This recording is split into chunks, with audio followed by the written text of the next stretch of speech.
Hello out there, my friends. It is I, Hondo Onaka. Now you know what to do. You must tune in to my favorite podcast, the Fiveish Fangirls. Otherwise, there could be consequences.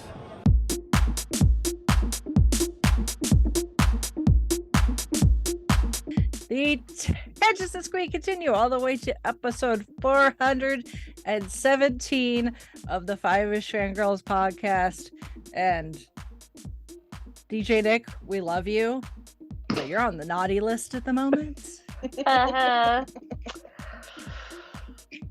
Welcome everyone to this week's episode of the Fiveish Fangirls podcast. So glad you could join us. Let's start off like we do with the Rachel table and see who's joined us this week. This is Brittany in Belvedere. This is Chrissy in Salt Lake City. This is Holly from Wisconsin. And this is Rachel in Indianapolis, Indiana. Hello, everyone. Hi, everybody. Hi. See, Brittany thought she was going to get lucky. Yeah. And she was going to have to go out of town for work. And then plans changed. And now she's suffering with the rest of us. Yes. I just want to point out something really quick before we get started. We gave the other team Problem Child 2, which is a terrible movie. And that's why it was given as the forfeit for the tie, not really the loss. Mm-hmm. It ain't Barb Wire, guys. No, it's not. No. Although, for what I know of Problem Child 2, I think I'd still rather watch this because there's significant less bodily fluids. So, depending on which version you watch, there's an unrated version too. Well, that's true. Oh, I didn't know about the unrated version. That's the physical copy I had that adds about like 15 extra minutes. So, oh yeah, I was gonna say that's the version I got too, unrated. Okay. Oh, yeah. Mm, yeah. Well, anyway, okay. We'll get to We that. have news and we'll get to that. We have news and such to cover before we. Good. Let's start with the good stuff first. So the news. Yeah. So first up, you will never say that sentence again. The news is the good stuff. Yes.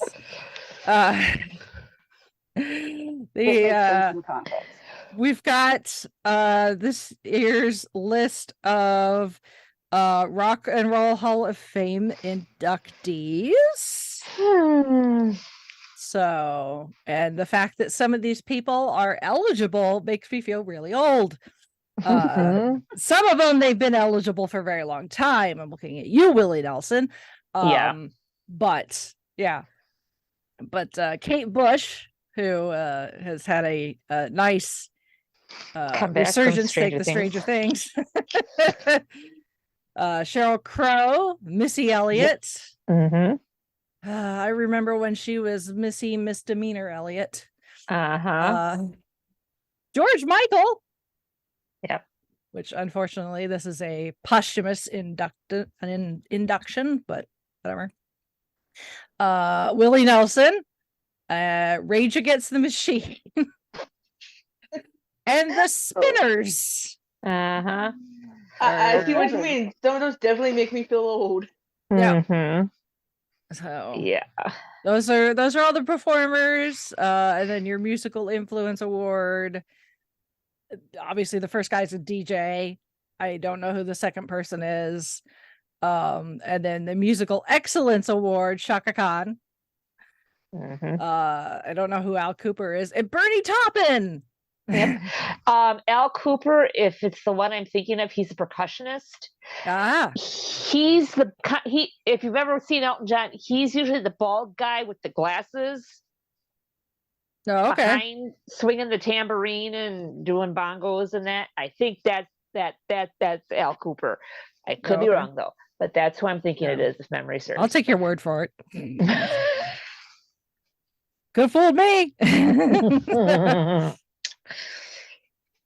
But that's I mean, we all know Bernie Taupin is in the Songwriter Hall of Fame, as we've talked about him and his relationship with Elton John, but that's cool that he's getting inducted on his own you know.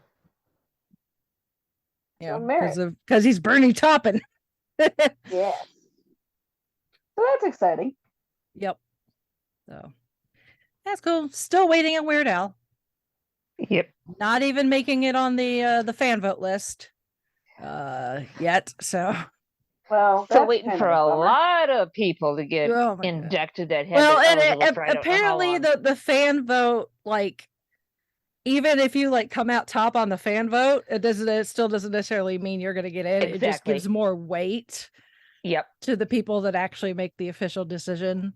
Mm-hmm. So, because like Cyndi Lauper got high up there on the fan vote, but she didn't get in. Because I have a friend who's a huge Cyndi Lauper fan, and he was like, she'll get hers, you know, eventually. The fact that she's getting even shortlisted is a good sign. Right. The fact that Weird Al's not even getting shortlisted yet is yeah. This whole thing with the Rock Hall and how they pick, I mean, this could be a whole podcast. Oh yeah. Episode discussion. Oh, sure. Trust me, I have a great big huge soapbox for this. Yeah. I have a bunch of Exhibit A list people who should be in by now, but are not. Yeah. Well, we'll pencil that one in and say, Holly, you have the floor. Yeah. Take him to task. Yeah. If Holly ever had the keys to the caddy, there'd be quite a few getting in. Meanwhile, I'll write a strongly worded letter to the people at the city of Cleveland saying, "Dear Cleveland, yes, we would like to request a field trip."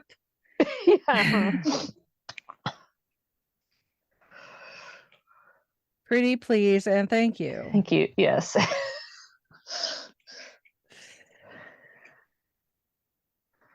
Oh, there's that. It's kind of like the Cubbies. Maybe next year. Yeah.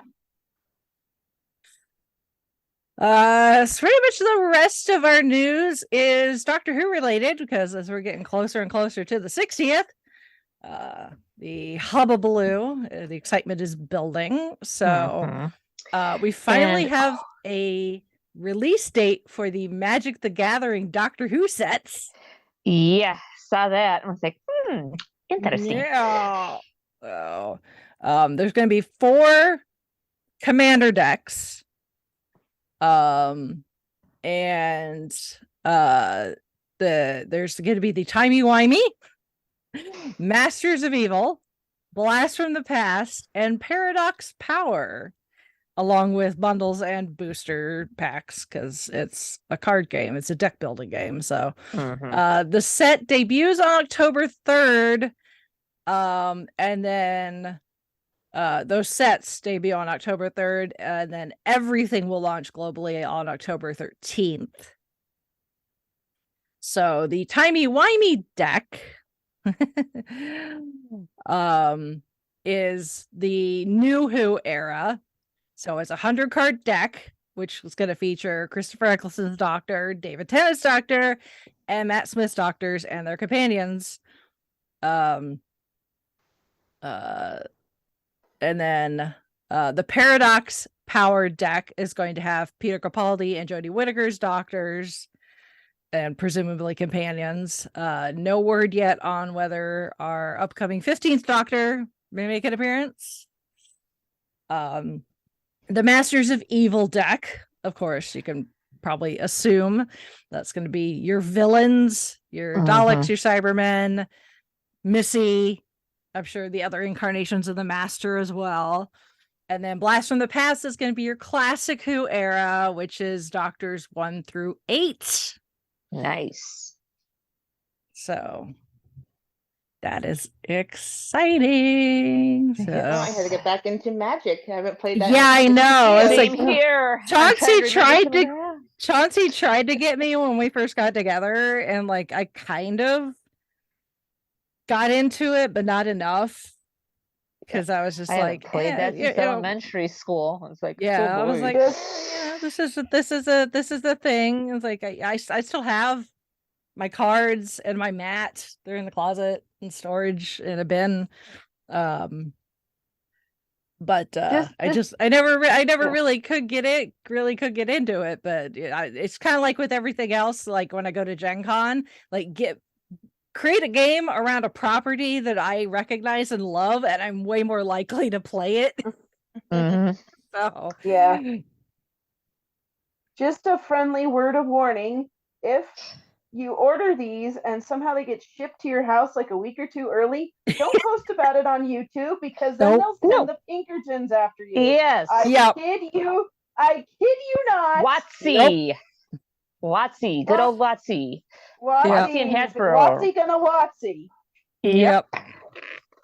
And Google Magic the Gathering, Pinkertons, and Wizards of the Coast, and you will probably find what happened to this poor YouTuber. Yeah. Multiple YouTubers. Well, yeah, that too. I just know about the most recent one. Yeah. I'm just like, seriously, man. But Yeah. so yeah, and I never got into Magic, but I do like, you know, some good card art. So you may look into this.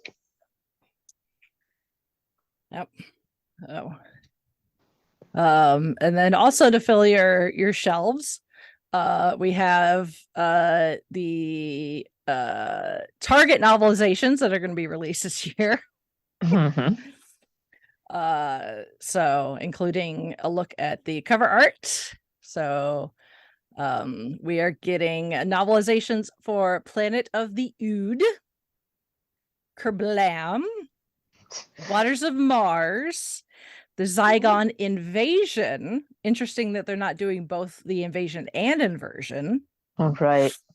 And maybe, Warriors. Maybe they're doing both, and they're just calling it the Zygon Invasion. Yeah, but that would make sense, though. Is it supposed to match the? It wouldn't make sense to just novelize part of the story, unless they're going to release the inversion later.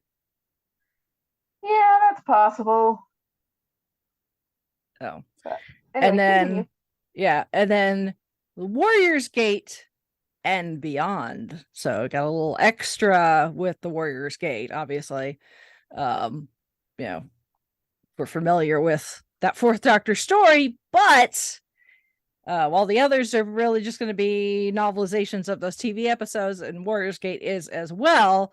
But it's also going to include 2 short stories, one of which is exclusive to the Target novelization. So the Warriors Gate and Beyond is going to be just a little extra. Well, there you go. Yeah, but you can so if your to be read pile is getting a bit low, first of all, teach me your ways. Second of all, here's some more reading material to add to that. Yeah. And according to the link on the Doctor Who website, they are available for pre-order through Amazon, and probably, you know, check your local bookshop, but they are not due out till July. Pencil having them time to save in budget. Yeah. And it also said 4 of the titles are also going to be released as audiobooks on Audible. Ooh. Nice. Well, I have requested Audible credits for my birthday, so perhaps I just want to stockpile them, because there's always stuff I want. I have 10. I saw your posting in the neighborhood. You're like, need ideas, you really almost could get caught up with the Dresden Files with just the backup of credits that you have. So yes, you actually could. So there is that. And then Doctor Who has announced another guest star. This is very, very exciting, because we already know Neil Patrick Harris and Jinx Monsoon are, going to be on the show. But they have signed Jonathan Groff to a yet to be identified role. other than it's just saying in a key role, which considering he is best known as a singer, that is key. Is it a musical pun? Potentially. So Now, And this is Russell T remember- Davies we're talking about here too. So whatever. I mean, really, it does not matter who he's playing. All I know is if he doesn't sing in the episode he's in, then they seriously are underutilizing signing somebody like Jonathan Groff to the show. Right? Remember how back during the 50th anniversary, they made a casting announcement, and then the big news was David Tennant and Matt Smith, and oh, by the way, John Hurt's going to be in it too. And everyone was losing their crap over David Tennant and Matt Smith, and then we find out who John Hurt was playing, and then that was like a big what? So maybe this is that kind of situation. I don't know. I don't know if they necessarily. Okay, maybe not necessarily. Try to do the same thing what twice. I'm saying, okay, that what I meant was like, it's probably a bigger deal than we think. Is what I'm. Well, yeah, it probably is.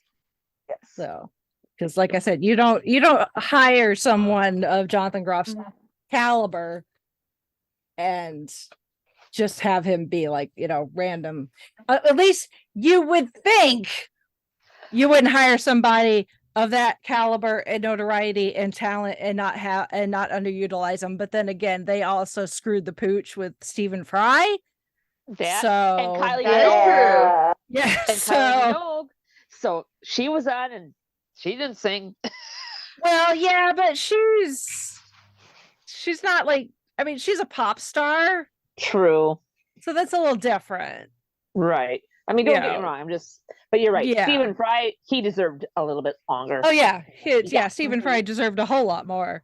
Yeah, but someone like Jonathan Groff, you don't hire and not have him sing in some capacity. So, which actually I was talking about this Friday night because I went to a friend of the show, KJ. They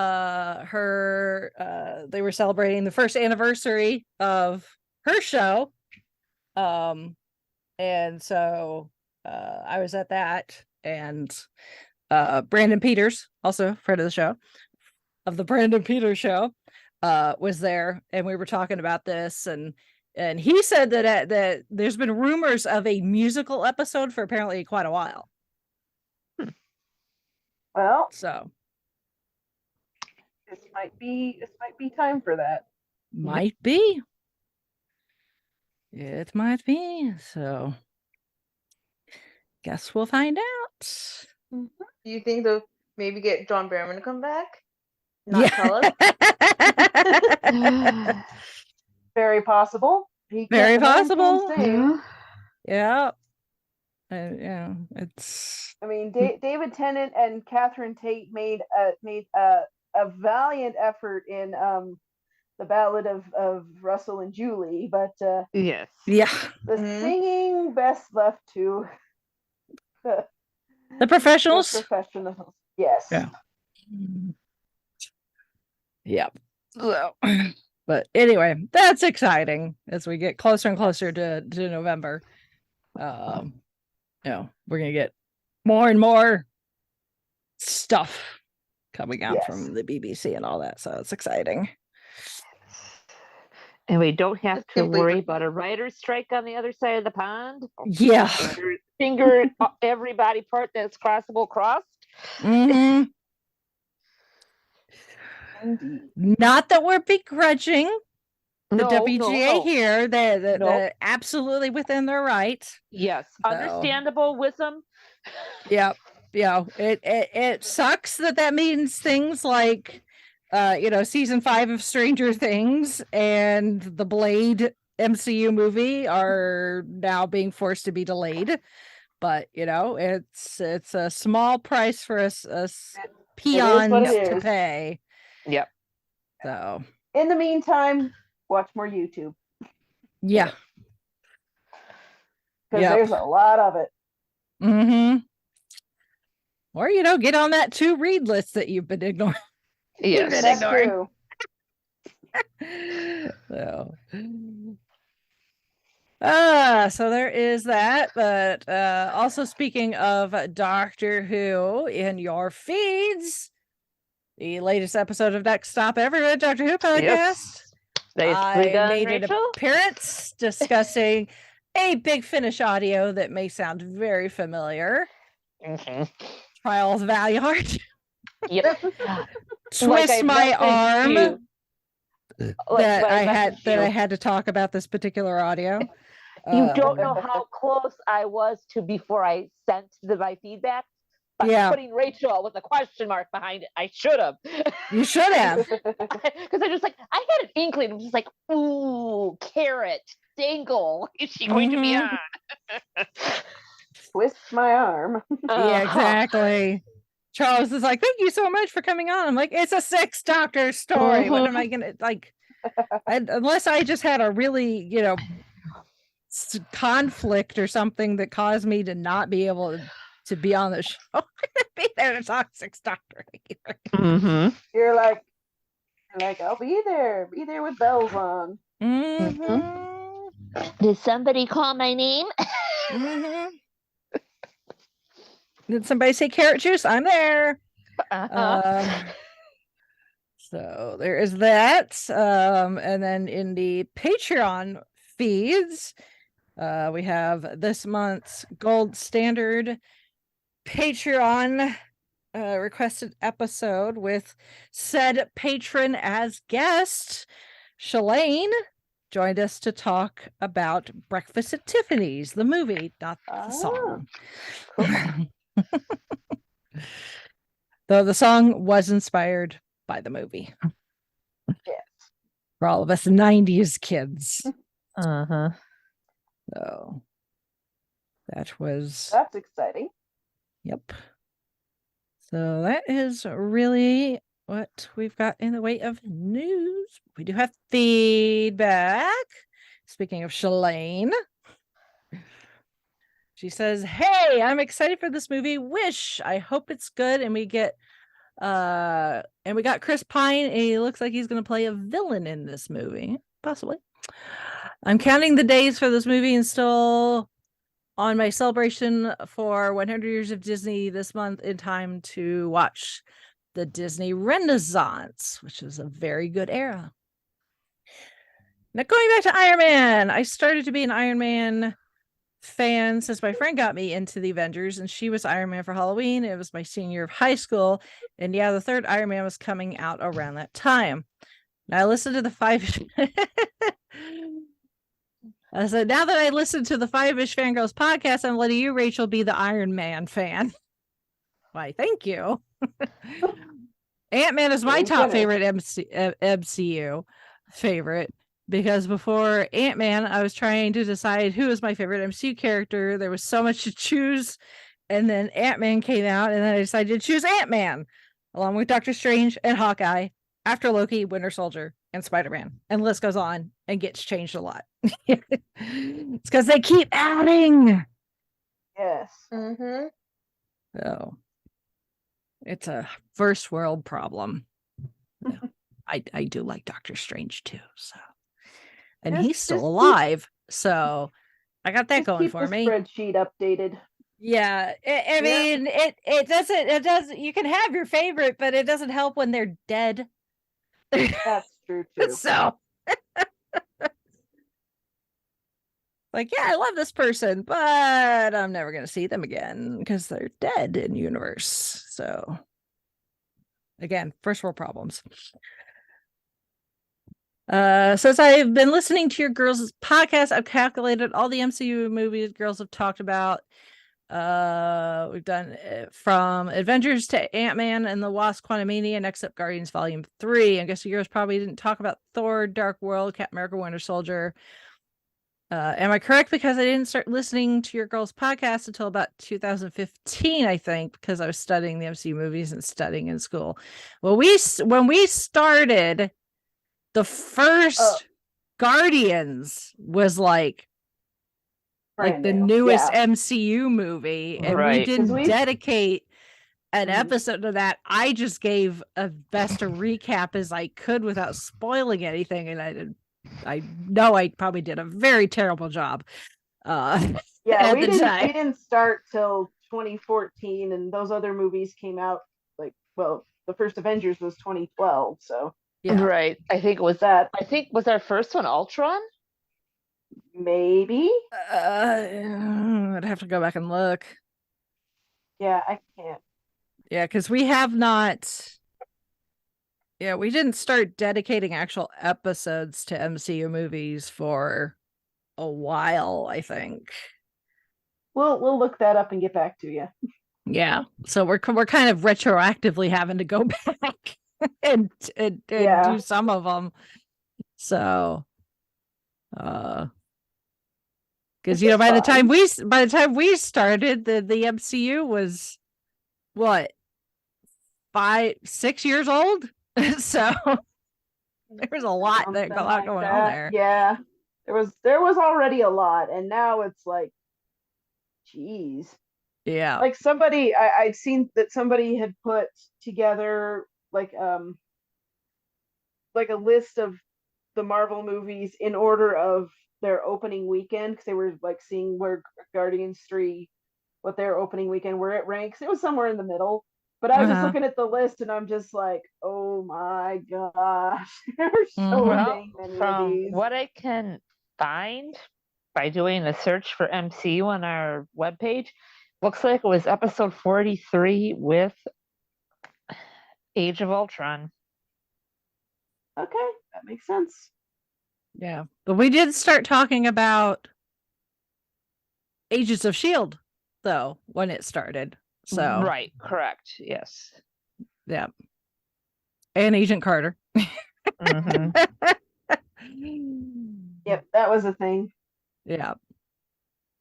So, but yeah, it took us a bit. So, well, when we first started out, it was like we're still figuring out our format and how we wanted to do things, and it was very much a by the seat of your pants. Yeah. Well, and we also had no idea what the MCU was gonna become, because at the time we were like, a bunch of movies, and then Agents of S.H.I.E.L.D. and then Agent Carter. So it wasn't nearly as extensive as it is now. So yes, you have to schedule time for yourself. Yeah. So, it says fun fact, it's 15 years of Iron Man and 15 years since the Indiana Jones movie that nobody likes. Yeah. Oh, that was a weird time. Yeah, it was. That was not Chauncey and I's first date, but it was our first movie date. Was Indiana Jones Kingdom, the Crystal Skull. So. Oh dear. Yeah. So we're getting another Indiana Jones, and hopefully it's good. Me too. It also doesn't feel that long since we got Infinity War. I know. That's because we had that pandemic thing that happened. I know, like people that suddenly makes everything feel like it was a million years ago. Pretty much. What's funny is we're now in that year. We're in 2023, which is when the year that Endgame ends. Yep. But now the MCU is a couple years ahead of where we are now, because they're in 2025. So we've caught up with Endgame, but now the MCU is slightly ahead of us, but not as far ahead of us as they were before. Yeah. So well, and with all the multiverse and time travel and whatever else is involved, I think we're gonna even out at some point. Yeah. Yeah. Most likely. Yep. Here we are. Yep. Oh, and then she says, I think I figured it all out.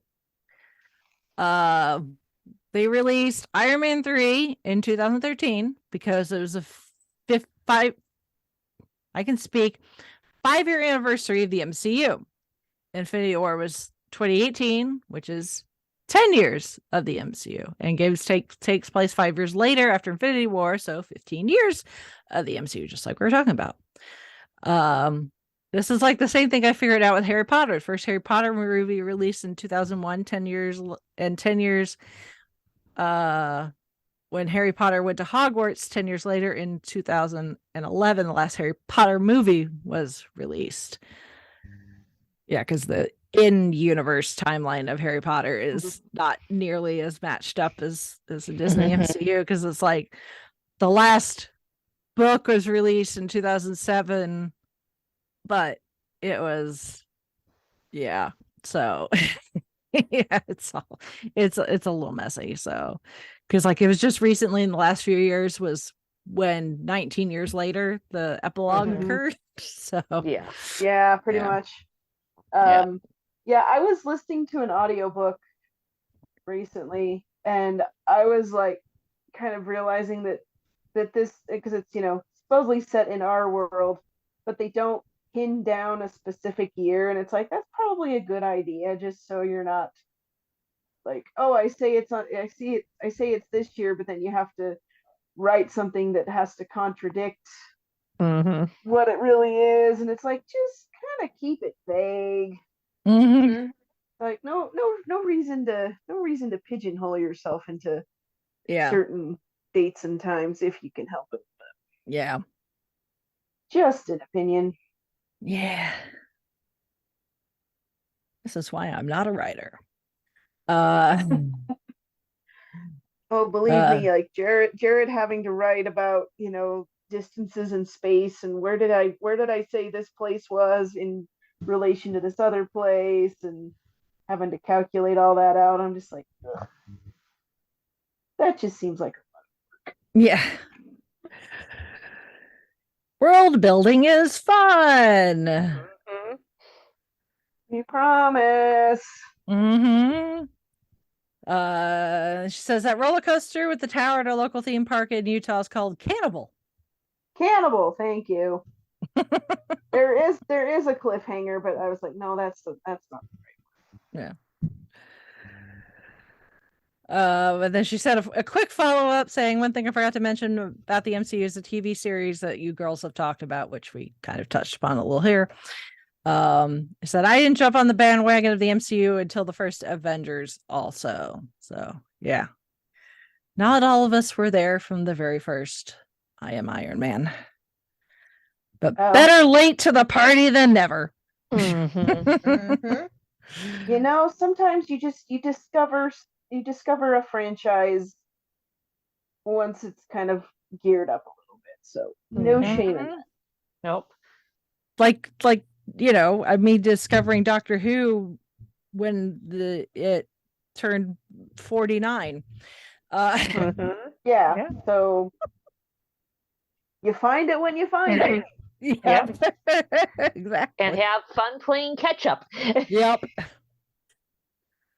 That can be a fun part of the adventure.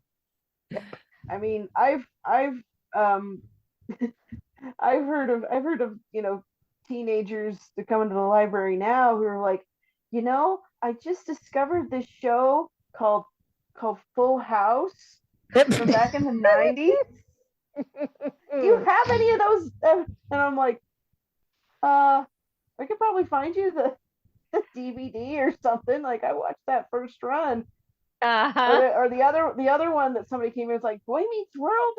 They're like, that was a show. That wasn't just because I guess they watched Girl Meets World and they didn't realize that it was a continuation of something else. And I'm like, boy, it's like, a whole new world of television is about to open for you, my child. Yeah, this is kind of like How I Met Your Mother, but not How I Met Your Mother. Yeah, no, pretty much. No, you want to feel old. It's a little small tangent here. So I was on TikTok the other day, and they ended up, quote unquote, apologizing for it. But you know how like some TV shows, they have their own official TikTok and they'll put up like clips and stuff. Like Doctor Who's on there, I think. And some others. Just TikTok's the hip thing at the moment. So that's where everybody's putting their stuff. So Antiques Roadshow put up a clip of a woman who brought in her set of Pokemon cards to get appraised. Oh, because they are now old enough. Wow. Oh boy. To I think qualify I saw somebody for Antiques Roadshow. Oh my gosh. I think I saw a similar thing on the Pawn Stars YouTube channel. And the kid who is like, I've got these, it's like a shiny Charizard. Look, the guy is like, look, I don't know anything about Pokemon. So I don't really know how much these are worth. And he brings in this other guy who's like, oh yeah, and this and this and this and this. And the guy's like, I have no idea what's even going on. Best I can do is, whatever he said. And the kid was really, I say kid, he's like just younger than me, probably. And I'm just like, it's like, hello, I need to apply for AARP apparently. What the crap? And like my dad had found the clip too, and he's like, are Pokemon cards, are they really valuable? I'm like, well, some of them are probably. I don't know. Yeah. Like, I had no idea. I thought it was just a dumb little game for kids. I was like, so I have to explain it to my dad, while at the same time this guy is trying to sell his Pokemon cards on Pawn Stars. Yeah. Oh, what the crap? Yeah. Well, and that was the thing with this girl on Antiques Roadshow, because her set was an OG set from when they were very first released here in the United States. Right. Yeah. 30 something years ago, and her mom just went and bought the entire set for her, so she had a complete set. So wow. Yeah, that would be worth something. I don't know if people on Antiques Roadshow would know it, but you have to go into a whoever buys game. Yeah. Well, I mean, they've got experts for pop culture, because I've seen people bring in celebrity autographs or movie memorabilia or stuff like that. So yeah, but it's just the fact that the stuff that we played with kids is some of it's now old enough that it could qualify for Antiques Roadshow, just to make me feel really old. The Antiques Roadshow even apologize on TikTok, and they're like, it's that's just the way life is. Life goes on. Sorry. It does. So. It does. Yes, it does. And then you want to go back in time and Mom, don't throw those away. Yeah, really. Or I used to have bindles. Don't put those in the spokes of the bike to make the clicky noises. That too. It's just go get some playing cards. Those are a dime a dozen at Walmart. Right. You can use bookmarks. They're literally called bicycle for a reason. Yeah. Yes. Yes. In fact, I have a binder full of Pokemon cards. I'm gonna have to look through there and see what all I have, and I don't know that I'd actually want to sell them, but it would be interesting to know what they're worth. Oh my. So. Okay, I guess we installed enough. Yeah, well, we still have more feedback. We have feedback from Aaron. Okay. So. Sorry, Aaron. Saving us here. Sorry, Aaron, but Shalane sometimes manages to make us feel really old with her feedback. Not that we are complaining, just it's a generational thing. So, and it's she's younger than me by 10 years. So I'm like, yes, I know you're so much younger than me. But then she says something that's like, yeah, you're really younger than me. Yeah. It's like, oh, you sweet summer child. So anyway, back to Aaron. I'm so sorry, Aaron. Hi, Aaron. How are you doing? Yeah. Aaron says subject line on his email was, is it better to be feared or respected? Is it too much to ask for both? Hello, my Fiveish hosts. 2008 was a great year for comic book movies. I have to put on my nerd glasses and correct you on one thing. The Dark Knight was not the first Batman movie since Batman and Robin. Batman Begins holds that honor. Yeah, just everyone I realized forgets about Batman Begins because The Dark Knight was so good. Yeah, I realized I had misspoke. I should have said that Batman Begins kind of had a slow start because of the residual reputation of Batman and Robin. Yeah. So not a ton of people saw it in theaters. I know I didn't see it in theaters. I didn't see it till like I was in college at the time, and one of our neighbors got the DVD and said, "Hey, come watch this. This is actually a really good movie." And I was like, "Oh, yeah, it actually is. Batman isn't this easy little thing." So yes, I misspoke. So I apologize for that. I'm pretty sure I saw The Dark Knight without seeing Batman Begins because it's like I know Batman's origin story. Yeah, and I didn't know about like Ra's al Ghul and all that, but I didn't really care because it's like at the end of the day he ends up wearing a rubber suit and calls himself Batman. So pretty much, yeah. But I didn't see Batman Begins in theaters. I saw it. Somebody had it on video, and I watched it at their house. And then I saw. Did I see Dark Knight? No, I can't remember. Anyway, but yes, you were right. Yep. Anyway, continue. Yep. While I was eagerly awaiting The Dark Knight, I saw this little movie based on Iron Man was coming out and decided to see it. I don't remember there being a whole lot of hype around it other than it being the return of Robert Downey Jr. I still think it's one of the best of Marvel's slate. It was simplistic, relying on the strange assortment of casting choices that worked better than I think anyone was expecting. Watching the Nick Fury stinger, I thought it could lead somewhere interesting.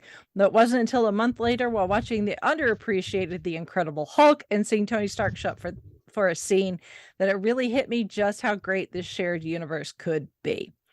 Side note, Guardians of the Galaxy Volume 3 was fantastic. I still think the first is best, but I love the third much more than the second. Take care, Aaron. Yes, I have seen Guardians 3. I know Holly has seen Guardians 3. Yep. We will be getting to Guardians 3 in a couple weeks. We're just going to give people enough time to go see it. It is good. It is also very emotional. Yes. That is what I've heard. I'm a little nervous about going to see it because I don't do well with certain aspects dealing with animals. Yeah, that's so it's like if you have an emotional connection to these characters, then you're gonna have some moments where things might get a little emotional. Just because it's this motley crew that we've got has become kind of who thought we'd all be like, it's a talking tree, and we'd be all excited. But I've had to warn a few people that I know are like really, really like extreme animal lovers and have a really soft spot for animals. Yeah. And I was like, I don't want to spoil anything, but if you got a tender spot for animals and like things like like the Sarah McLachlan ASPCA commercials make you a little teary, this is gonna hurt a little. Up to 11. So, it's that kind of thing, if you're an animal lover. That kind of thing I do appreciate knowing in advance, because I'm like, I would rather be warned than not, and then go in and be like, nobody told me, because I mean the trailers make it obvious there's something going on with Rocket.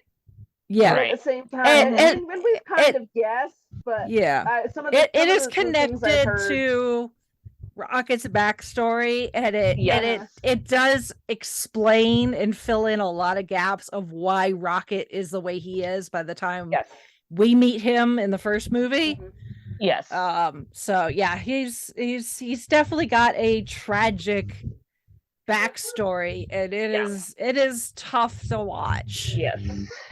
So, But I will say again, without spoiling anything, that the people involved, karma does do its thing. Yes, it does. So. Oh, yes. I would hope so. Karmic justice is served in some form or fashion for the people involved. So, yes. That does help. That does help. Yes. Yeah. I know, like people get really, when I say like I can't stand like seeing bad things happen to animals, and they're like, but you grew up on a farm and bad things happen to animals all the time, and I'm like, yes, but this is different. Yes. Yeah. So anyway, I do appreciate being forewarned on that, and I will take that into consideration when, like I said, we have been so busy and it's hard to get away with kids. Yeah, and that's why we've started building in a buffer with these movie releases before we review them. So. So sorry, we don't have our review of Guardians right away. Yeah. I'm not about to take my children to this one. I'm just Oh saying. no. I would wait. Yeah. I think Alex has probably seen like some of the Spider-Man cartoons, but that's not it. Yeah. This is not for the children. So. Even if you think they could handle it, I don't think they could handle this. No, not if some of us adults are struggling to handle it. So.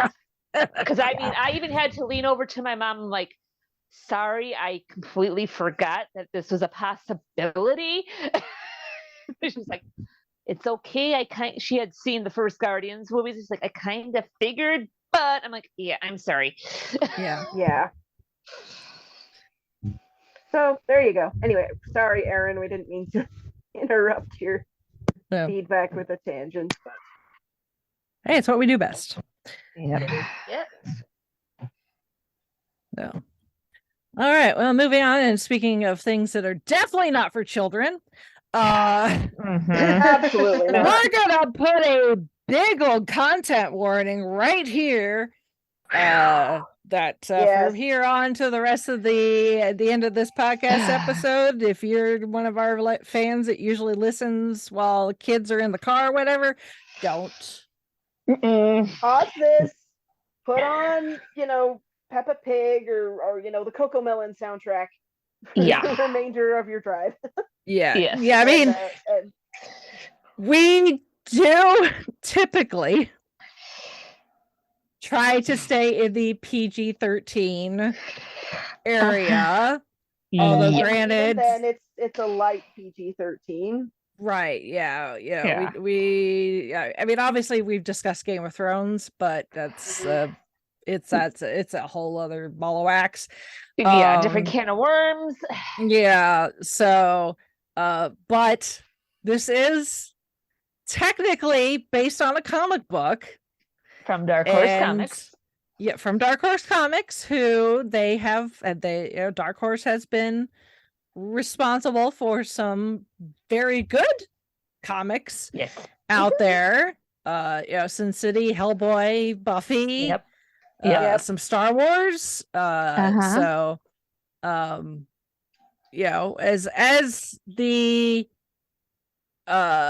MCU continues, we are going to eventually dive into the not so PG-13, because obviously we're going, the next Deadpool is going to be solidly in the MCU, and Deadpool is obviously rated R. My guess is I don't know how they're going to handle Blade, because Blade really could and probably should be rated R.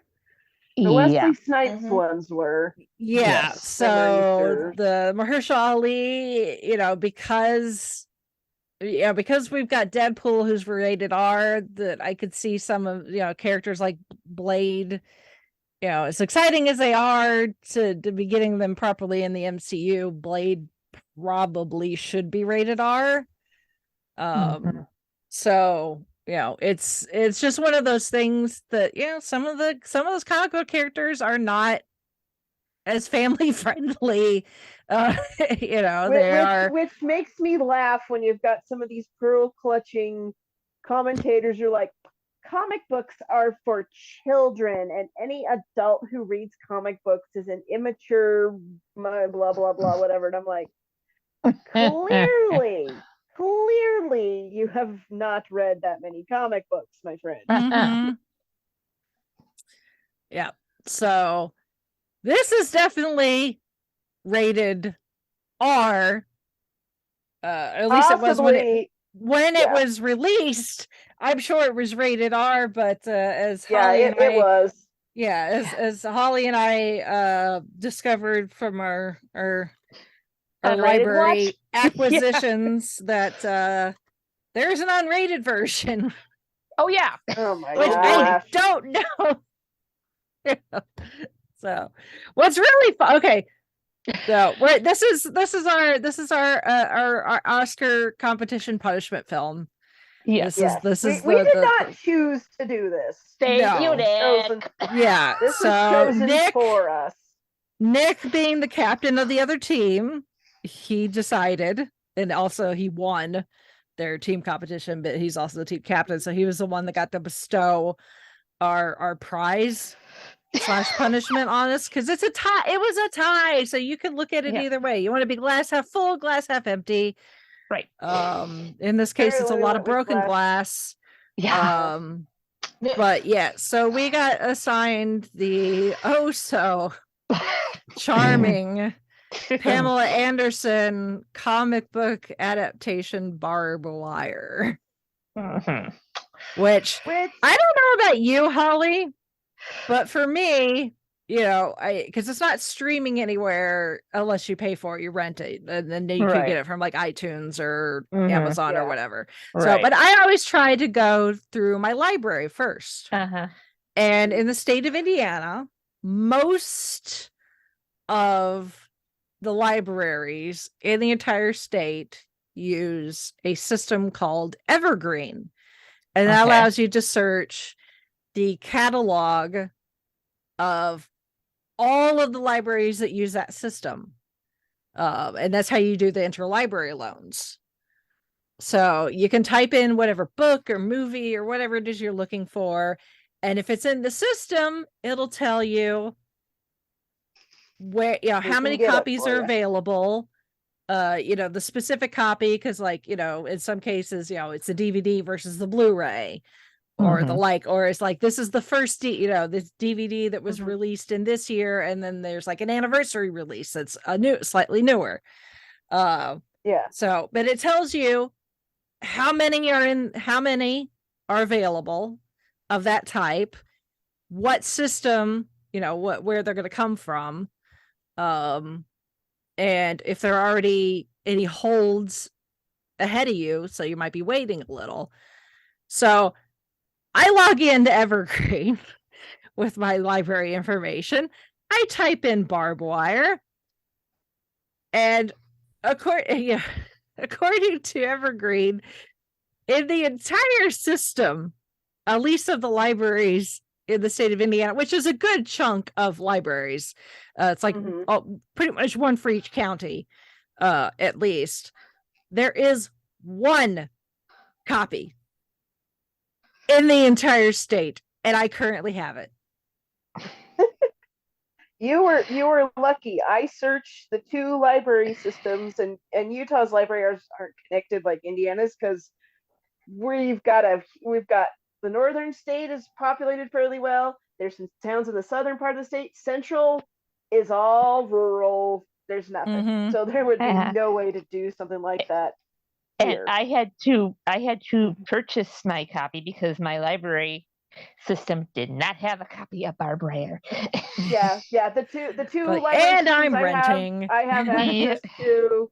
And they're like, well, the one I work for is like the biggest one in the state. The other one is Salt Lake City Library, which is pretty substantial. And I'd have thought the city would have had it. No, they did not. So I ended up renting it off of iTunes. Yeah. I'm like, well, I guess that's how much it would have been at the video store back in the day, but Yeah. Mm-hmm. I feel icky having to have bought this. Yeah. Same. Even I if went it's- through YouTube. Even if it's temporary. I don't. Yeah. Yeah, even if it's temporary, I do not own it. I do not own it. They paid to rent it. Mhm. They paid their $2.99 or $3.99 or whatever the going rate is. I think it was $3.99. Yeah. Yeah. Just whatever, I guess the basics. So anyway, Barb Wire. Yeah. I'm gonna say It's a this. thing. It Mhm. could have been an interesting story. Like I understand the premise. I even kind of like the premise a little bit. The Mhm. execution Not so good. is dog crap. Actually, you know what? I can swear because now we've given the R rating. It is dog shit. Yeah. Absolutely dog shit. Yeah. Which I suppose is the point. But I mean, I could see where this would be a popular choice with certain people who like TNA, Yeah. Yeah. especially There's, that opening sequence. I will where all have the credits I are rolling. yeah. and- yeah, I have linked in the show notes.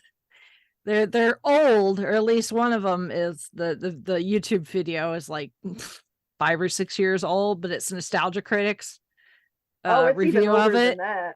'Cause Yeah, I and looked up the review after I watched yeah, this, and I'm like, that's and like one of he his early ones. yeah, It's like- and He's and been he doing was this for all like 15 years. yeah, he was like boobs. Yeah. Yeah. Boobs, Yeah, boobs, and the boobs. thing is, and you know, everybody who says this is absolutely right. Is this is Casablanca Uh-huh. and Mad Max Yep. had a child that went into porn, Uh-huh. kind of. Basically. Which So I'm like, the thing yeah. the thing is though, other than that opening sequence, and when we first go to Barb's club, Right. I mean, yeah, there's the scene of her getting undressed behind the screen, and then there's her in the Mhm. bubble bath, which the whole bubble bath thing was only added because Pamela Anderson wanted a specific type of bathtub that she wanted to play in, essentially, and then they couldn't even get that type of bathtub that she wanted, so she's actually using a giant fish tank. That's why it's clear on the sides. Oh my gosh. I'm sorry. But it's like I just yeah, but there's not any sex. no, but it's very sexualized. It is very Obviously. sexualized. There's a lot of leather. Or pleather, because Pamela Anderson is a long time, Mhm. Vegetarian, so I'm sure it was pleather, which is actually even more uncomfortable. It doesn't, at least in my experience. Leather doesn't breathe either, but pleather's even worse. Yeah. But yeah, it's like they were definitely going for a certain look, and yeah, so I'm like, I kind of dig the idea of, like, this former stripper is a bounty hunter, she has a bar, and I'm like, I could see that kind of that sort of premise being interesting if you had an actress who could actually act. Yeah. Yeah, and it's like you're supposed to be the title character, and clearly I know why you're here. I'm not an idiot. Right. I know why you are here. Yeah. And the thing is Pamela Anderson knows that too, though. She's been very, very aware of what the career that she's had is really because of her two best friends. Yeah. I saw a quote from her somewhere, and she's like, I'm paraphrasing because I can't remember exactly what it was, but she's like, I know that my career has mostly been because of my boobs, and I've just been along for the ride. So pretty much. But I guess if you can make a career out of that and make good money, sure. Like, yeah. I mean, it's kind of interesting that we're doing this right on the heels of us talking about Iron Man and how that changed the trajectory of really not just Marvel, but comic book adaptations. Because this is solidly mid-90s. This is 1996. And comic book adaptations were very hit and miss. Yes. They were, people were trying them. They weren't connected or anything like they are now, mostly. It was just, hey, here's this IP, and let's just make a movie out of it and see where it goes. And maybe we make money, maybe we don't. It was maybe we sell some action figures. Yeah, and they were also very much, action movies, because this was also the tail end of, the action movie trend, I guess. Where we had like Bruce Willis and Schwarzenegger and Jean-Claude Van Damme and exactly all those guys, all the beefcake, basically. So this was kind of, if there was sort of a Venn diagram going on here. It's like, we're still doing some action movies, now we're getting into comic book stuff too, and this is definitely a comic book thing. And like I said, like the idea isn't bad. How they because terrible. Because obviously, we're gonna get some attempts at female-led. We're gonna get Elektra with Jennifer Garner. We're gonna get the Catwoman with Halle Berry. They attempted Supergirl. That didn't go over too well. But we didn't really have a lot of female lead comic book, even with all the crap that we were getting. Occasionally we get a female character in with the guy, but that was kind of it. So this was at least an attempt of getting a real badass female character out there. It's just you're right. The premise is great. It's an alternate future, although it's set in 2017. So. I know. Those kinds of things are just always hilarious. Like in the distant future of 2017, it's like, that's the year my son was born. He's 5 now. So it's supposed to be alternate dystopian-ish Earth. There's been a second civil war, and the country's been completely decimated, and there's only one free city in the entire country, and this is where Barb is trying to make a living to support herself and her brother, who was harmed in the fight. They'd both been in the front lines, but her brother Charlie ended up getting injured and losing his sight. So she's reached the point where she's just trying to be Switzerland and neutral with everything and not take sides. If you'll come into my bar, as long as you pay your bar tab and don't start any shit, she's fine with you. She doesn't care if you're part of the government, or the UN or the resistance or whatever. It's like, as long as you pay for your drinks, you're fine. Or as long as you pay for the completion of a mission that you send her on. Otherwise, you're going to be out the money and out your nice looking vehicle. Pretty much. Although, hold on, tangent. Sorry.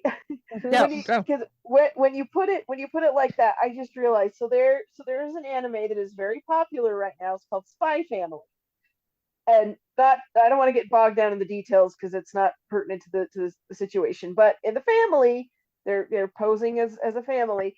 The mom, she actually moonlights as an assassin, and she got into that because she like her and her brother were orphaned during the last war, and she had to take care of her brother, who was kind of ridiculous, but that's another thing. And she became an assassin, and a very super strong assassin as well. She doesn't know her own strength, but she's also a very interesting character in her own right, because she's also very socially awkward because she was too busy being the assassin and taking care of her brother when they were growing up, because she never really learned how to be, how to interact with people. So it's very funny. So I'm like, that premise, it has worked. It is working in a different show. It just, so it's like, so, I mean, there's this whole thing about some executive back in the day who said, oh, female-led superhero movies don't make money. It's like, no, crappy comic book movies don't make money, because there were plenty back then led by men that were flopping. I'm looking at you, Daredevil, although that was more like early 2000s, but still. It's crappy movies with crappy writing and crappy acting that don't make money. And I think and this is a very good example of that. So it's like, so it's not like, the girls were getting the really the bad scripts or the bad directors or whatever. And maybe there's some truth to that, but at the same time it's like, well, they were spreading it around to the male-led ones too, to an extent. So I'm just saying, it can be done. You just got to get people who actually know what the crap they're doing. Yeah. Anyway. Yeah, tangent. hire your director. The only experience he'd had before was being a second unit director on Batman Forever. Oh gosh. And directing a Dave Matthews Band music video. Oh, that was what he had on his director's resume before this. I guess if your budget is really, if you don't have a big budget and most of your budget is going to pay Pamela Anderson's boobs, because I'm sure they got their own paychecks. Yeah. Then maybe you just have to get a cheap director wherever you can get it. I guess. So, I mean, the budget on this for an action movie, even in mid-90s money, seems kind of small. It only had a budget of $9 million. Oh, yeah, That definitely sounds tiny. That's pocket change when you're talking about comic book movies now, for sure. Yeah. It's like, oh, here, let's dig something out of the couch cushions. Here, make a movie with this. Yeah. Well, I mean, even, you want to talk about, Batman Forever that came out the year before. And, let's see here.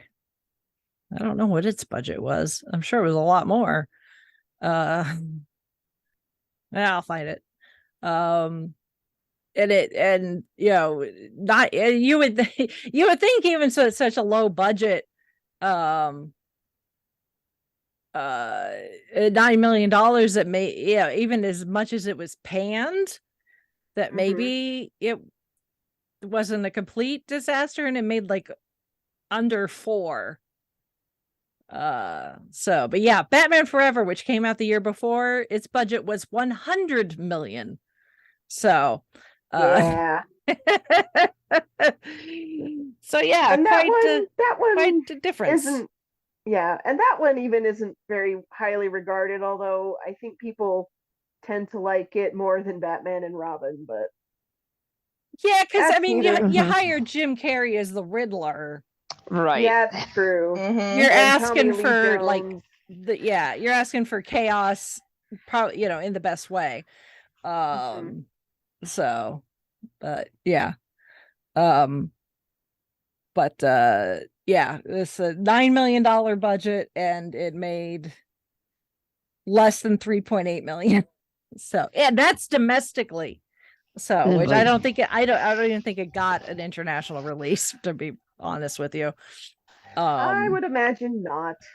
Yeah. Yeah. So, and there was a whole lot of controversy even leading up to making the movie because Pam had bowed out of something else And then they tried to sue her for breach of contract and blah blah blah blah. Follow the drama. Yeah, exactly. And then there was supposed to be a video game released. Never happened. Yeah, back when. Interesting. Yeah. Back when they did like video games based off every movie that came out. Yeah. It was basically like a reskin of it was always like some fighting or platformer game, and it was just here, make it look like this character, but just use this same video game code or whatever base. Yeah. Whatever they call it. Yeah. Well, just reskin. Yeah, just reskin it. It's fine. Yeah. Easy money. Make sure it's, although, a video game based on this probably would have been fun. Nobody's talking. Could be. Yeah. Could be. A good fighting game. Yeah. Yeah. For sure. Yeah. That was a possibility, but it never happened. So doesn't matter. Not really, no. So yeah, this is just, and if anybody's interested and wants to read the source material, speaking of libraries, if you get access to Hoopla via your library, they do have the comics available. So yeah, it also depends on what your on what collection your library is subscribed to. Yeah. So do double check that. But yeah, if you have Hoopla, you might have access to that. So check that out. Plug for libraries. Woot woot. Yep. So I kind of I'm for some reason really curious about the second Civil War. So like I was like maybe the comics would dive more into that, because I'm like, what I know happened? it's like they say there was a second Civil War, and it's like, what about what? It's like I want to Exactly. Like, they gave us no details. And I'm like, there was a war, and now everything sucks. It's like, well, I think you overshot your setting by like 20 years. Yeah. Yeah, that's it. And the few times that they touch upon it, they don't give us anything. Like this whole thing with Barb and Axel, who, hilarious seeing Tamara Morrison right. with hair. I mean, I had to double take so many times, like, is that Mando? Django? Boba. Yeah. Boba? Yeah. Is Boba. Boba and Django. Yeah. Is Boba Fett. Which he would play Django Fett not much longer after. Yeah. Not much longer after this movie. Yeah, like 6 years later, I think. Yes. I think so. Attack of the Clones, was that 2001 or 2002? 2002, I don't remember. I think. I don't remember. Remember right? Yeah, something like that. Anyway. Yep, 2002. So Attack of the Clones. Yeah. Yep. So yeah, I mean, it's not you got some you got some very obvious like character actors, people that like if you watch enough like probably B and C tier stuff, you'd probably see their face quite often. Because they're just that person with that face and can do different personalities, so they make good characters without necessarily having to be lead actors. But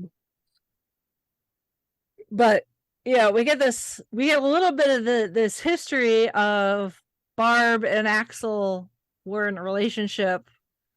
Presumably they met during their work, being part of the war, and something happened and they got separated, and they're needing to evacuate because we see this in a flashback, and Barb is like, no, he said he was going to be here, we have to wait, and the other people are like, no, you got to get out of here or you're going to die, blah blah. It's her and her brother.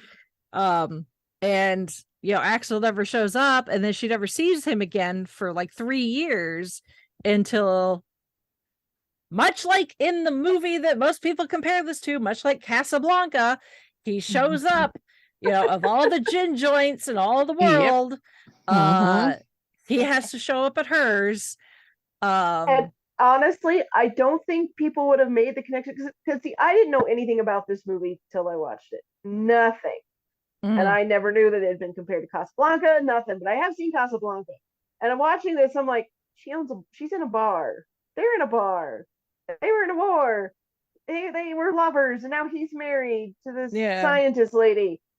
Holy crap, it's Casablanca. And the bad guys kind of look like store brand Nazis. Pretty much, yeah. I mean, it's a dystopian future, cribbing off of cyberpunk sort of things. Of course, there's a fascist dictatorship. And to the point that at the end they say goodbye as they're getting on a plane. I was so prepared for them to do the line. Do you know how maybe not today, maybe not tomorrow, but soon, and for the rest of your life.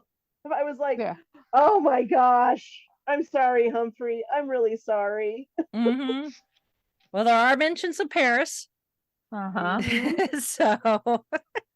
and it's like, okay, because at first I thought, well, maybe they're just using some of the tropes because the tropes are interesting and you could reuse them but not necessarily be referencing Casablanca or something. But then they just keep coming. The tropes just keep coming. I'm like, you've got to be kidding me. I think that was the part that really annoyed me. It's like, here is this awful, terrible movie with Pamela Anderson that is just about, showing off her boobs and butt, and they're retelling Casablanca, one of the, greatest masterpieces of cinema ever. Ugh, I think that's Best Picture winner. Yeah. Yeah, that's the part that really just was like, nope. Yeah. And they never watch this with an open mind, but no. And like she made, after seeing Axel for the first time, she hits him, which that scene's hilarious because her brother's right there, and even though he's blind, he's already been talking to Axel. And then, he realizes his sister spotted him, and he's like, 3, 2, 1. So I know the footsteps. I can sense the body language. He's going down. Feel the tension in the air. But like she essentially is like, get the hell out of here. I don't want to see you. And then when she sees them again, after she gets out of the bathtub, she's kissing all over him, and it's like that was icky. Yeah, but it's like we never get the explanation of why he never showed up, because he starts to when they're arguing, when she sees him for the first time, and he's like, there's a lot you don't know, and this isn't the best, there's reasons that things happen the way they did, but this isn't the time and place. Circumstances. Yeah, it's like this isn't the time and place to explain that. I'm like, well, explain it at some point, because obviously she's pissed off at you for not showing up, and then disappearing for 3 years. For a reason. You don't just bring that up and then never pay it off. Like exactly. Like, and we just forgot about that. Bye. This movie is only 98 minutes long. You could have, you could have put a little more. You could have shortened that opening. The short runtime is one of its more redeeming qualities. Well, yes. I mean that the discussion now for time and place. Basically, that's the smoking gun that never got shown, never got used. That's a Chekhov's gun that never paid off. And we're all just like, what? Huh? You brought it up. Why even bring it up if you're not gonna do anything? Jeez. Or you could have just said it's complicated. Boom. Or like he could have been like, I don't know. I mean, not that they would have had time, but maybe he could have been like, I wrote you this letter ages ago and just couldn't bring myself to send it to you. And he could have given it to her as he was getting on the plane. Yeah. And then the end of the movie is the voiceover of him reading it to her while she's reading it. And that would have been fine. Something. Come on, because it's like the mad fascist government that we don't need a whole lot of explanation for that. Fascism is fascism. Yeah, I mean, you put a Nazi analog in a movie, we're gonna get it. We know what this is. Yeah. We've discussed fascism and communism enough. Thanks to Billy Joel, we got the gist. Yes. There's more where that came from too. Yeah, it's a cheap shorthand, but it is a shorthand, and we get it. Yes. But anyway, and some of the in the comics, from what I understand, we see a little bit of their technology, like they have the retina scanning and stuff like that, and obviously, Barb's got some kind of cool, some of it's a little old school tech, but she's also got some kind of cool, more advanced tech to help her do her moonlighting gigs. But in the comics, I guess, like, technology is really, really advanced. So there's people that are actually like superhuman. But I'm sure with the budget, with $9 million, there's only so much you can do as far as showing off advanced tech. So it's like we got the retina scanners and we got like the torture device. And that's kind of about it. So it's like, that could have been interesting too, to have, I mean, obviously with time and a bigger budget, you're able to do more advanced things. I'm thinking of like Minority Report or even Blade Runner, where you could have the dystopian but more advanced tech. But this didn't have Blade Runner's budget, unfortunately. So it's like, it's Casablanca and Mad Max and Blade Runner had a baby and then was given like a $5 allowance. So, pretty much. Yeah. I mean, there are things you can do with a very limited budget to at least make it look like you tried more than you actually did. But I mean, even after 1996, other than when she releases the thing holding the forklift that the main Nazi guy is on after their hand-to-hand combat, up being held up in the air, when she first releases that and he starts to fall, the special effect is very obvious. But other than that, most of the other special effects hold up pretty well, actually. Some of the explosions and stuff. So, for what they did with the budget they had with some of that stuff, I think they did a pretty good job, and it still looks pretty good. But they could have just, I mean, to me, a $9 million budget, just that, I don't know what the history is as far as like the production behind it, but to me that just says we don't have a whole lot of faith in this, so we're not going to give it a whole lot of money. It's like where did all the money go? They're just like, we just need something to fill a theater date, a release date slot, so here you go. I guess. So even with Pam doing some of her own stunts, which in those high heels and corsets, not easy. No, that is true. So I do give her credit for that. Yes. Yeah. Yeah, I mean, Barb is definitely pretty badass. I mean, she's adept at hand-to-hand combat. She's really, she knows how to handle her motorcycle really well.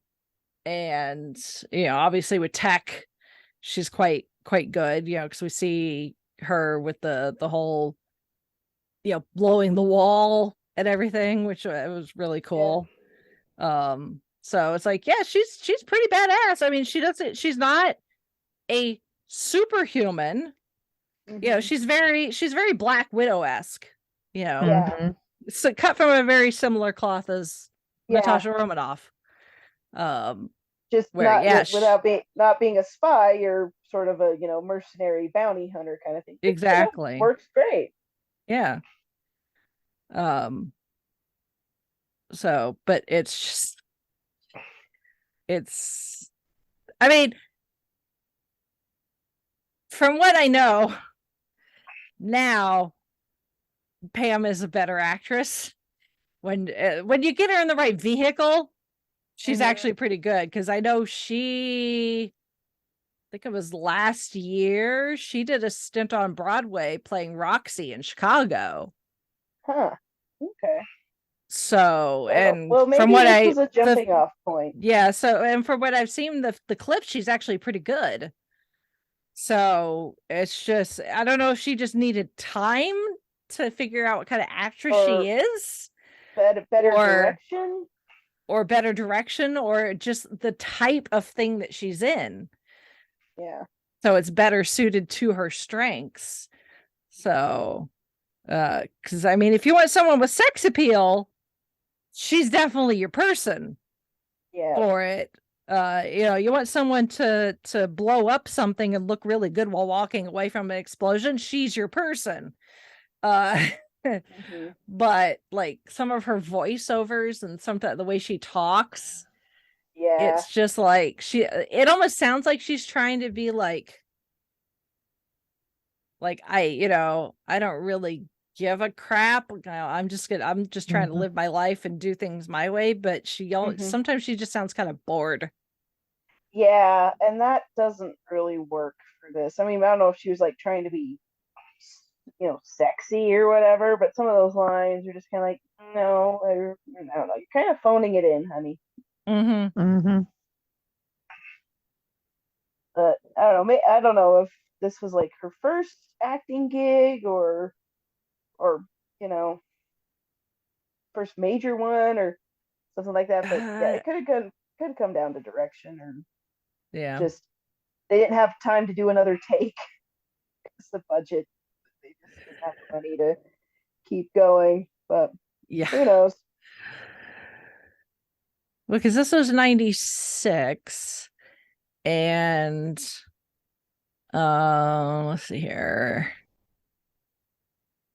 She did Home Improvement off and on from 91 to 97. Baywatch was from 92 to 97. So this was towards the end of both Baywatch and Home Improvement.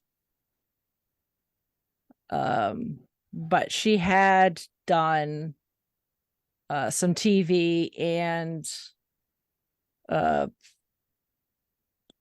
mostly TV, but yeah, some movies. She was in an Aerosmith music video, a made for TV movie. Yeah. So yeah, she'd already done some stuff before doing this, but yeah, I think it was really just more she needed to find the right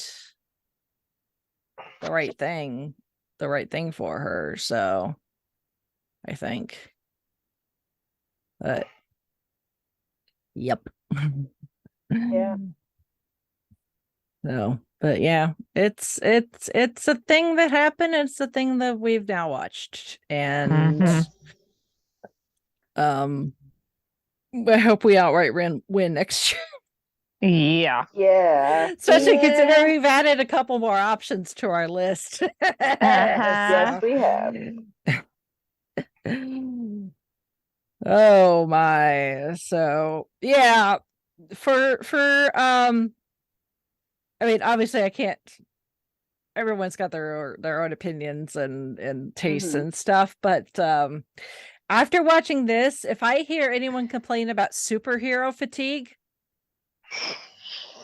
I'm just gonna point this out and Yeah. like be glad that we're getting quality, Yes. even Over if it's still a quantity. large quantity. The Yeah. quality is still way better than what Vastly we were improved. getting. Than what we were getting, like what, 96? So that would have been what? Almost 30 years ago. Yeah. Yeah. Scary.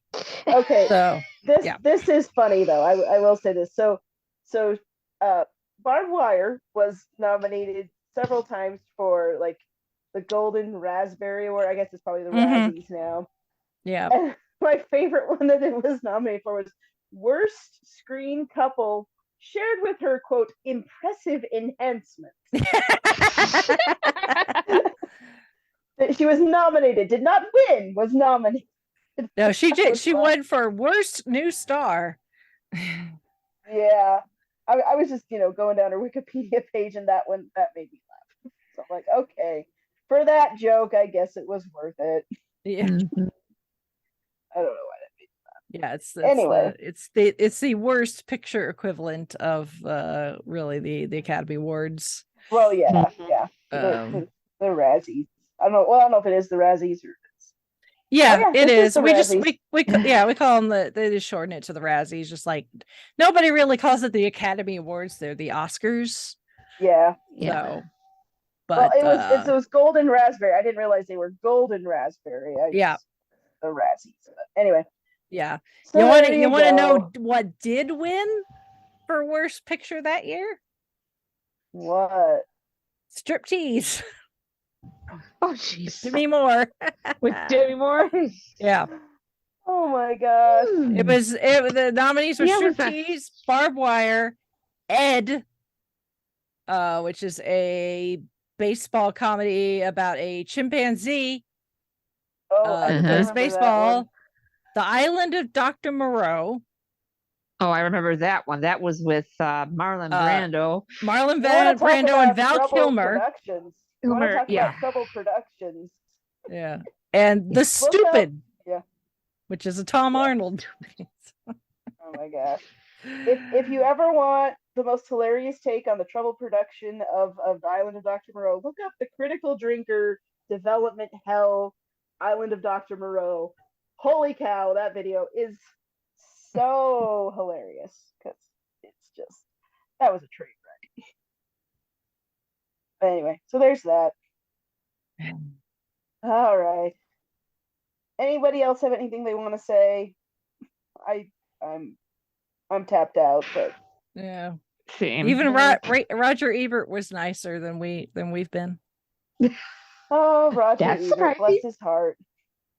Is it he pointed out the plot is pretty much identical to that of Casablanca. Mm-hmm. But he praised the cast and crew's approach to the material. He said the filmmakers must have known they were not making a good movie, but they didn't use that as an excuse to be boring and lazy. Barb Wire has a high energy level and a sense of deranged fun. Oh, Roger Ebert, you are so much nicer than you. Bless your heart, sir. Yep. Rest your soul, rest your soul, good sir. Yeah.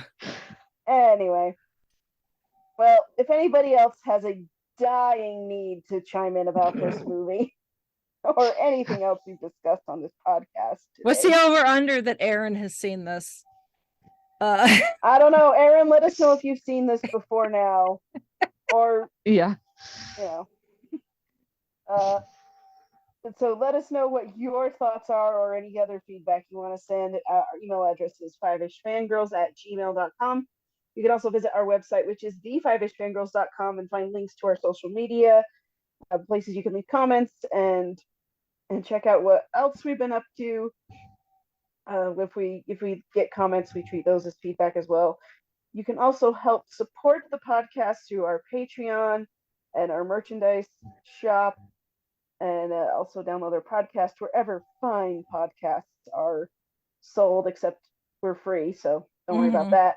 But yeah, so there's that, and thank you for listening. Hope this was entertaining for you, because that movie was painful for the rest of us. And but we aim to please, and I don't want to say we lost a bet, we tied a bet. Yes. And we had to pay up our punishment, so there we did. We're good now. Mm-hmm. Yes. And hopefully next year we win outright, because Yeah. we have some doozies on our list now. Mm-hmm. Yes, we do. Not saying a word. Nope. They are. Find out. Yep. All right. Well, with that, we shall sign off for this week. This is Brittany Bowden saying goodnight. This is Chrissy saying goodnight from Salt Lake City. This is Holly from Wisconsin saying good evening. And this is Rachel in Indianapolis, Indiana. Don't call me babe.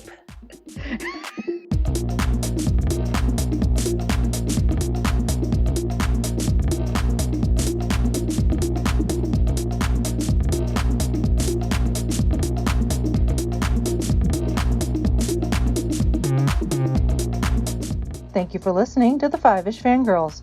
Please visit thefivishfangirls.com for details on how to further support the show, along with information on our nonprofit, Fangirls Give Back.